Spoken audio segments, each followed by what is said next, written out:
Welcome back to This Mobile Life. If you're new here, my name is Dustin, and today's video is going to be the long overdue, much anticipated, long awaited, whatever you want to call it, update video on the RV repairs we had to have, the warranty repairs we had to have on our Brinkley. Now, we originally posted a video with all of the issues back in March, I believe, and it is now September. So first, I apologize for the delay in getting this update out.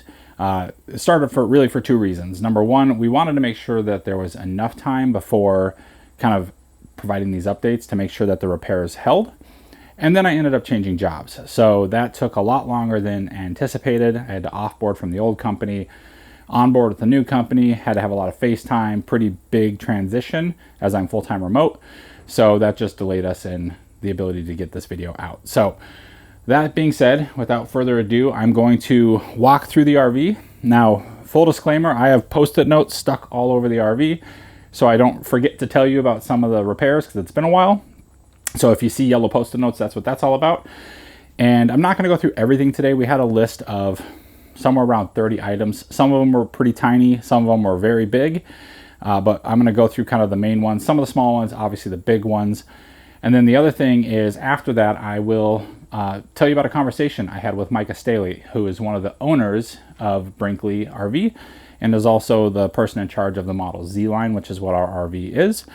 And then just give you some feedback on the repair process and kind of what we went through. So that being said, let's start off pretty simple with some easy ones. So down here in the corner, we had this receptacle that was not functional.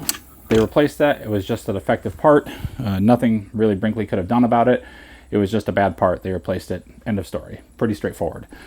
Coming into the kitchen, we have the sink. Now the sink, if you guys remember from the previous video, was pretty cracked. Oh, and if you haven't seen that video, I'll put a link up here, wherever it goes, so you can check that out. But if you remember, the sink was pretty cracked. The finish on the drain, and it kind of looked horrible. They replaced it. It looked fantastic, looked brand new. And then about a month and a half later, it is chipping again. So again, this is a part selection issue. Maybe it's poor powder coating. Maybe it's, I don't know what it is. We're really gentle with it because we knew that it happened already once. And unfortunately, it did it again. So not sure what we can do other than keep replacing that part. And that's just silly. So I guess it kind of is what it is. It's a little bit of a disappointment. Moving to the other side of the living room, a couple of small ones. We had the chairs that came with the dinette. The chairs, the stitching on the leather had started to pull apart and rip. So Brinkley actually replaced those chairs for us. And then the bench that came with our dinette, the top of it had cracked. Not on the very top, but on the sides. And where the hinges attach. The bench opens and closes so you can store stuff inside of it, and it had cracked on the sides, so they replaced that as well. Now, one repair that we did not actually proceed with was the hump in the floor. So if you guys remember me talking about a hump and the kind of edge of the main slide over here, there was a big bump, and they looked at it at the repair facility. They confirmed it's not leaking. There's no, bugs actually can't get in there. It's just kind of a warp in the wood. They said they would replace it if we wanted them to, but at this point we didn't really want to take anything else off the RV that we didn't have to, because they already took a ton of the RV apart, which I'll show you guys in a little bit. So we decided not to have them do that repair while we were there. They did notate it in our file, both at the repair facility and at Brinkley, and basically stated if we had any problems with it, they would go ahead and do that repair later on. So it is noted, it's documented. If it caused any problems, it's going to be taken care of. The last small one in this room is actually the window. So that window right over there, the slide or the string mechanism that makes the shades go up and down, that had started coming apart, and the shade was just almost starting to fall down.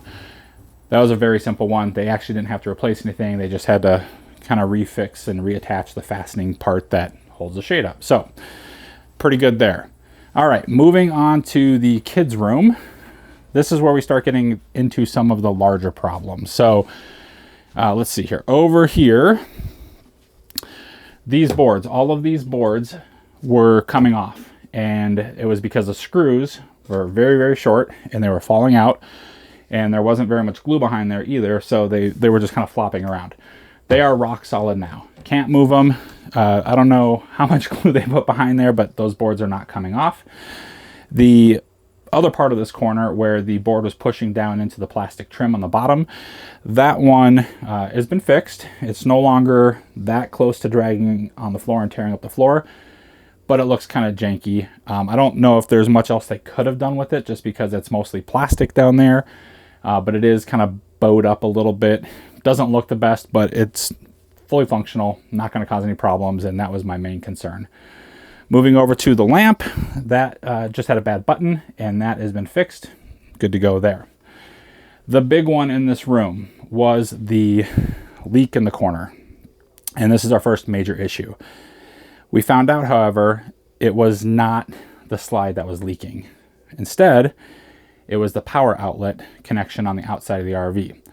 And when we get outside, I'll talk about that. But in order to fix this, they actually had to take off this entire sidewall inside the bedroom and fix the issue, and then replace a board at the bottom that had gotten some water damage. And I think that's it for the kids' room. All right, moving on upstairs to the master bedroom and where the biggest problem was. So going up the hall here, again, we didn't report any problems with the bathroom before. We have had no problems with the bathroom since.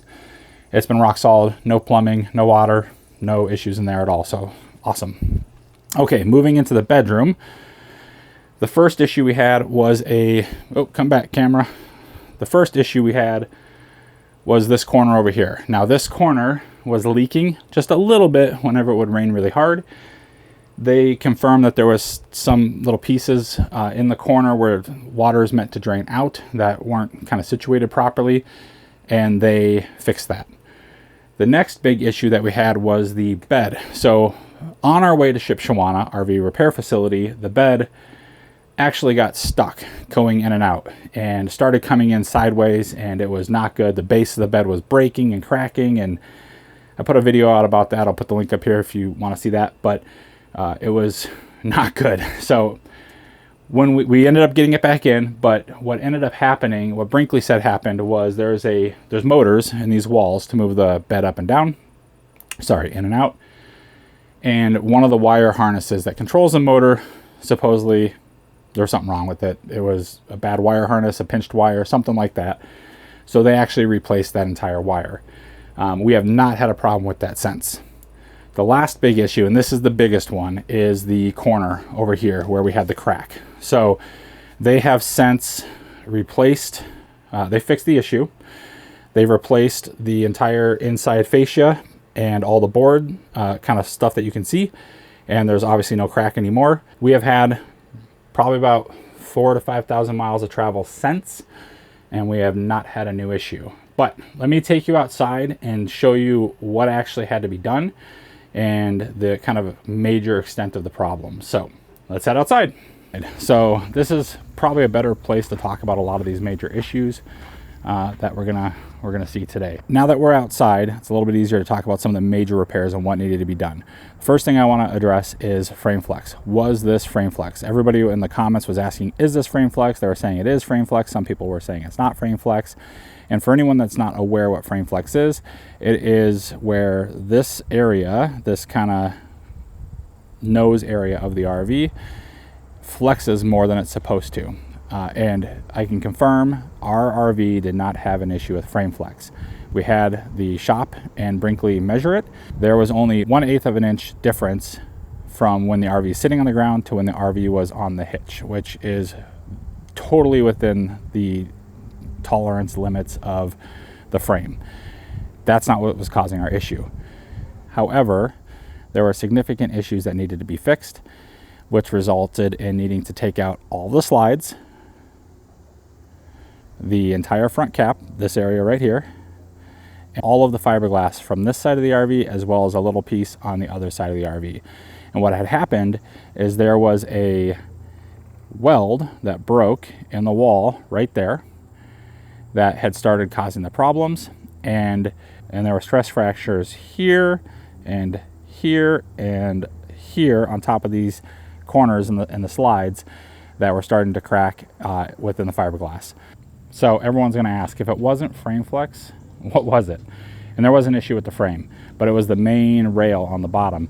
And if you look down the length of the RV, when they build these RVs, it's supposed to come from the factory, from the frame manufacturer, with a curve, like a smile, in the frame. So that way when they build the RV on top of it, all the weight kind of basically flattens out that frame. Our RV, on the other hand, had what's called a negative camber, which is basically like a frowny face, if you think of it like that, on the RV. And what that was causing, it was causing the RV to basically try to pull itself apart from the ends, because it was not structured properly. So in order to fix that, Lippert actually had to come out to Shipshewana RV repair facility and make some major modifications to the frame. They jacked it up in that corner, and they jacked it up in the back corner on both sides and lifted the entire frame up. Once they did that, they removed this entire suspension component. They cut off that mounting point right there. They cut off that mounting point right there, and then heated the frame up. And after they heated the frame up, they let the frame settle back down to where it was supposed to be properly. And then they added this bar right here, right there. And that bar goes from here all the way to the other side of the axle over there. And they had to do it on both sides. And that is supposed to help the new frame adjustment kind of hold its shape. The downside to this is it made our RV about an inch taller, and obviously we don't know how that's going to hold up over time, but so far after 4,000 to 5,000 miles of travel since the repairs, it hasn't been an issue. The other part of the fiberglass that had to be removed was this whole section here by the window. So all of that fiberglass had to be removed. They added additional support materials, and then obviously replaced the fiberglass and fixed it up and put all the decals back on it. As far as the leak goes in the bedroom, this is the culprit that was causing water to get into the kids' bunk room. What was happening is water was coming down here, and this hole that's behind here was drilled a little bit bigger than it was supposed to be, and the gasket that seals it up wasn't sealing it properly. So water would run down the wall, get in here, run straight behind the wall into the kids' room, and then leak across the floor. Now, luckily, the way Brinkley builds the floors, the water did not get into the floor, but it did get into one of the boards on the bottom here, as you can see on this picture, and that had to be replaced. They had to take out the entire inside of the wall to fix that and to figure out what the actual problem was. All right, since we're already outside, let's take the chance to take a little walk and wrap up this video. So, first question. Would I buy another Brinkley? If my situation was the same and I needed the same type of RV, yeah, I'd have no problem buying another Brinkley. What I can say is the company stands behind their product and they treat their customers right, hands down. And part of the reason why is based off of a conversation I had with Micah Staley. So Micah Staley is one of the owners of Brinkley. There's 5. He's also the person responsible for the Model Z line of RVs, which is what we have. And while we were up at Shipshewana, side note, Shipshewana RV facility, if I ever need any other repairs to an RV, that's where I'm going to go. They were fantastic. Ryan, the manager, is amazing. Goes 100% more than the extra mile. Very flexible, very understanding, and just does fantastic work. Very, very much so confidence inspiring. Highly recommend if you ever need an RV repair. But getting back to our conversation with Micah, while we were up at Shipshewana, we had a chance to take a factory tour. That was really cool. I got to see how these things are actually built. And then we had a conversation with Micah. It was about an hour and a half long conversation. And really, I wanted to, for my own comfort level, understand why we were having these problems and what Brinkley was doing about them.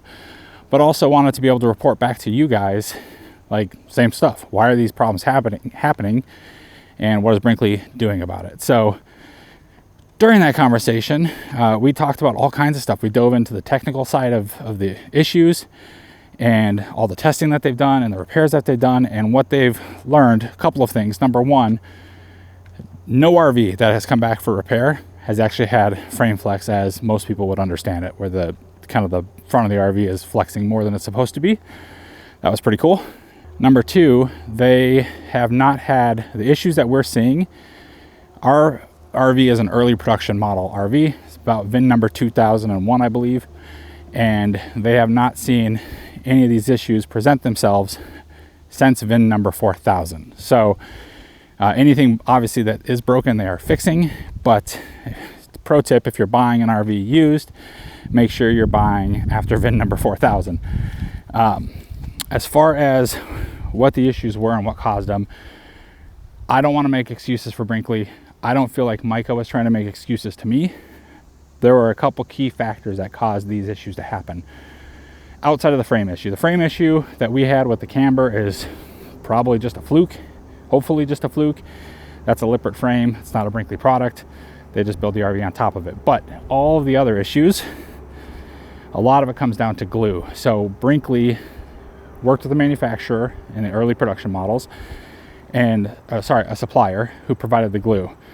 Brinkley feels that they were misled as to the performance capabilities and characteristics of that glue, and has since switched products and has not had any of the problems with the adhesion, which caused some of the original issues that we had. On top of that, they have tried to do everything in their power to build a better product by upgrading other parts of the manufacturing process. They've switched to a different type of fastener that is, from my understanding, a fairly kind of specialized and expensive fastener, reed screw. That is how they attach the walls to everything. They have also made a big change. Most RV manufacturers in the walls, the aluminum tubing that makes the walls, where they attach walls together, they put wood inside those tubes. So when you screw a screw into the aluminum, it has something to bite into.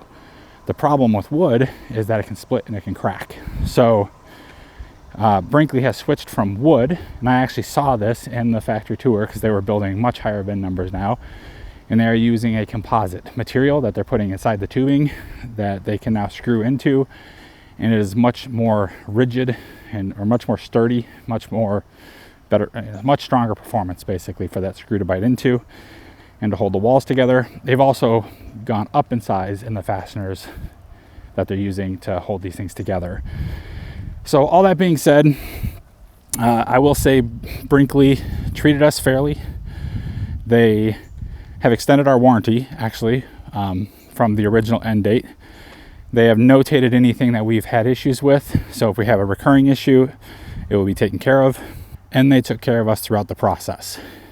I'm not going to get into specifics about what that means because everybody's situation is different. But when we reached out to Brinkley, we did tell them we're full-time. This is our home. We can't be out of our home for an extended duration of time. I have to work. My kids have school. And Brinkley worked with us to create a situation that worked perfect. We were out of our RV for 5 weeks. During that time, they did all the repairs. I was told the total cost of repairs, parts and labor, if you were paying for it out of pocket, would have been north of $30,000.